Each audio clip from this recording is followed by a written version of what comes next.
സ്ത്രീത്വത്തെ അപമാനിച്ചുവെന്ന പരാതിയിൽ മന്ത്രി ജി സുധാകരനെതിരെ കേസെടുക്കാൻ കോടതി ഉത്തരവ്. അമ്പലപ്പുഴ 1-ാം ക്ലാസ് മജിസ്ട്രേറ്റ് കോടതിയാണ് ഉത്തരവിട്ടത്. എബി തോമസ് ആണ് വിവരങ്ങൾ നൽകുന്നത്. ആലപ്പുഴയിൽ നിന്നും എബി, 2016 ഒരു പൊതുപരിപാടിക്കിടയിൽ പേഴ്സണൽ സ്റ്റാഫ് അംഗത്തിനെ അപമാനിച്ചു എന്നുള്ളതാണ് പരാതി. വിവരങ്ങൾ എങ്ങനെയാണ്? എന്ന് കീഴടങ്ങണം, കോടതിക്ക് മുന്നിൽ ഹാജരാകണമെന്നാണ് മന്ത്രിയോട് ആവശ്യപ്പെട്ടത്. അപർണ, 28/2/2016 കേസിന് ആസ്പദമായിട്ടുള്ള സംഭവം ഉണ്ടാവുന്നത്. തോട്ടപ്പള്ളിയിലെ ഒരു റോഡിന്റെ നിർമ്മാണോദ്ഘാടനവുമായി ബന്ധപ്പെട്ട് മന്ത്രി പങ്കെടുത്ത ഒരു പരിപാടിയിൽ അദ്ദേഹത്തിന്റെ മുൻ പേഴ്സണൽ സ്റ്റാഫ് അംഗം കൂടിയായ വനിതയ്ക്കെതിരെ അദ്ദേഹം രൂക്ഷമായ ഭാഷയിലുള്ള പ്രതികരണങ്ങൾ അദ്ദേഹത്തിന്റെ ഭാഗത്തു നിന്നുണ്ടായി. ഇത് സംബന്ധിച്ച് അവർ പാർട്ടിയിൽ ആദ്യം പരാതിപ്പെട്ടു. അതിനെ തുടർന്ന് നടപടികളൊന്നും ഉണ്ടായിരുന്നില്ല. തുടർന്ന് പോലീസിൽ പരാതിപ്പെടുകയായിരുന്നു. പോലീസിൽ പരാതിപ്പെട്ടപ്പോഴും ഈ വിഷയം ഗൗരവമായി പോലീസ് കാണാത്ത സാഹചര്യത്തിലാണ് കോടതിയെ സമീപിച്ചത്. ഇതിനെ തുടർന്നാണ് ഇപ്പോൾ കോടതി ഇത്തരത്തിലൊരു ഉത്തരവ് പുറപ്പെടുവിച്ചിരിക്കുന്നത്. മന്ത്രിക്കെതിരെ കേസെടുത്ത് സമൻസ് അയക്കുക എന്നൊരു നിലപാടാണ് കോടതിയുടെ ഭാഗത്തു നിന്ന് ഇപ്പോൾ ഉണ്ടായിരിക്കുന്നത്. മാർച്ച് 21-ാം തീയതി കോടതിയിൽ ഹാജരാകണം നിർദ്ദേശം കോടതി ഭാഗത്തു നിന്ന് മന്ത്രിക്ക് ഉണ്ടായിരിക്കുന്നു. ഇവർ മുൻപ് ഇവരുടെ ഈ അപമാനിക്കപ്പെട്ട സ്ത്രീയുടെ ഭർത്താവ് പാർട്ടി അംഗം കൂടിയായിരുന്നു എന്നതാണ് ഏറ്റവും ശ്രദ്ധേയമായിട്ടുള്ള കാര്യം.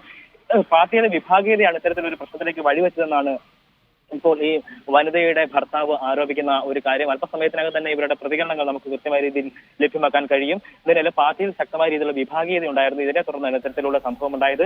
ഒപ്പം തന്നെ വേദിയിൽ വെച്ച് അദ്ദേഹം വളരെ രൂക്ഷമായ ഭാഷയിൽ തന്നെ ആ സ്ത്രീയോട് പെരുമാറുന്ന ഒരു സാഹചര്യം ഉണ്ടായി എന്ന് അവരുടെ ഭർത്താവ് ഇപ്പോൾ വ്യക്തമാക്കിയിട്ടുണ്ട്. അപർണ, എബി, കേസിന് ആസ്പദമായ സംഭവം നടക്കുന്നത് 2016 ഒരു പൊതുപരിപാടിക്കിടെയാണെന്ന് സൂചിപ്പിക്കുകയുണ്ടായി. ഏത് പരിപാടിക്കിടെ അവരെ വ്യക്തിപരമായി അധിക്ഷേപിക്കുന്ന തരത്തിലാണോ മന്ത്രി പെരുമാറിയത്? അത് സംബന്ധിച്ച വിശദാംശങ്ങൾ, ഇവരെങ്ങനെയാണ് ഇത് കേസുമായി മുന്നോട്ട് പോയത്, അത് സംബന്ധിച്ച വിശദാംശങ്ങൾ ലഭ്യമായിട്ടുണ്ടോ?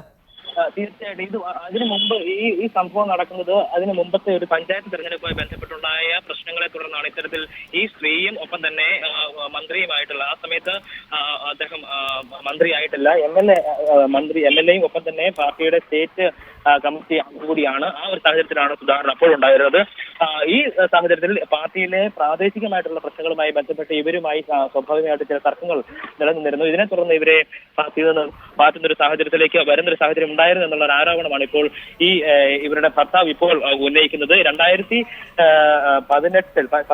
ഇതിന് ആസ്പദമായിട്ടുള്ള സംഭവം ഉണ്ടായിരുന്നത്. ഈ പരിപാടിയുമായി ബന്ധപ്പെട്ട് മന്ത്രി വളരെ രൂക്ഷമായുള്ള ഭാഷയിൽ തന്നെ ഇവരോട് സംസാരിക്കുകയും ഒപ്പം തന്നെ മൈക്ക് കയ്യിൽ നിന്ന് പിടിച്ചു വാങ്ങുന്ന തരത്തിലേക്കുള്ള നടപടികളിലേക്ക് പോവുകയും ചെയ്തു എന്നുള്ള ആരോപണം ഇവരുടെ ഭർത്താവ് ഇപ്പോൾ ഉന്നയിക്കുന്നുണ്ട്.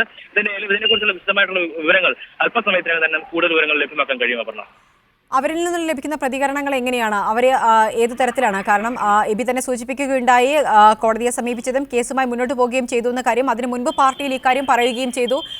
അതിൽ നടപടി ഉണ്ടാവാത്തതിനെ തുടർന്നാണ് നിയമ നടപടി സ്വീകരിക്കേണ്ട ഒരു ഘട്ടത്തിലേക്ക് എത്തിയതെന്ന് സൂചിപ്പിക്കുകയുണ്ടായി. എപ്പോഴാണ് പാർട്ടിക്ക് ഇത് സംബന്ധിച്ച പരാതി ലഭിച്ചത്? അത്തരത്തിലുള്ള വിവരങ്ങൾ കൂടി. തീർച്ചയായിട്ടും ഈ സംഭവം നടന്ന ഉടൻ തന്നെ ഇവർ പാർട്ടിയിൽ പരാതിപ്പെടുകയുണ്ടായി. എന്നാൽ പാർട്ടി ഇത് സംബന്ധിച്ച് കൃത്യമായ രീതിയിലുള്ള നടപടി എടുത്തില്ല എന്നുള്ളൊരു ആരോപണം ഇവർ ഉന്നയിക്കുന്നു. ഒപ്പം തന്നെ അതിനുശേഷമാണ് പോലീസിൽ 2-ാം ഘട്ടം എന്ന നിലയിലാണ് പോലീസിൽ പരാതി നൽകിയത്. അമ്പലപ്പുഴ പോലീസ് സ്റ്റേഷനുമായി ബന്ധപ്പെട്ട് ഇത് സംബന്ധിച്ചുള്ള പരാതി നൽകിയെങ്കിൽ പോലും അത് സംബന്ധിച്ചുള്ള നടപടിയിലേക്ക് പോലീസ് എത്തുന്ന ഒരു സാഹചര്യം ഉണ്ടായില്ല.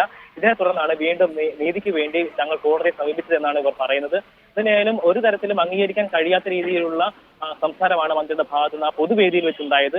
ഇതിനെ ഒപ്പം തന്നെ പാർട്ടിയെ നശിപ്പിക്കുന്നതിന് വേണ്ടിയിട്ട് ഇവർ ഇടപെട്ടു എന്ന തരത്തിലേക്കുള്ള പ്രതികരണം മന്ത്രിയുടെ ഭാഗത്തു നിന്നുണ്ടായി. കോൺഗ്രസും BJP-യുമായി ഒത്തുകളിച്ചുകൊണ്ടുള്ള തകർക്കുന്നതിന് വേണ്ടി ശ്രമങ്ങൾ നടത്തി. ഒപ്പം തന്നെ സ്ത്രീത്വത്തെ അപമാനിക്കുന്ന തരത്തിലേക്കുള്ള ഏതാനും ചില പരാമർശങ്ങളും മന്ത്രിയുടെ ഭാഗത്തു നിന്ന് ഉണ്ടായി എന്നുള്ളൊരു വിമർശനവും ഇവർ ഉന്നയിക്കുന്നുണ്ട്.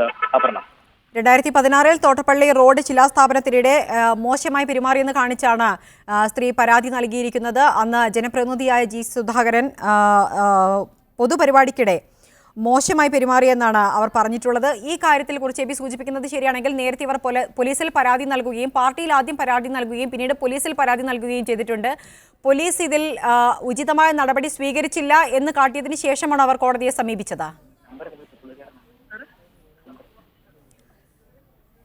എബി, അങ്ങനെയാണോ അതിന്റെ കാര്യങ്ങൾ? അവർ നേരത്തെ പോലീസിൽ നൽകിയ പരാതിയിൽ നടപടി ഇല്ലാത്തതിനെ തുടർന്നാണോ നിയമ നടപടി സ്വീകരിച്ചത്? തീർച്ചയായിട്ടും നമുക്കിപ്പോൾ അവരുടെ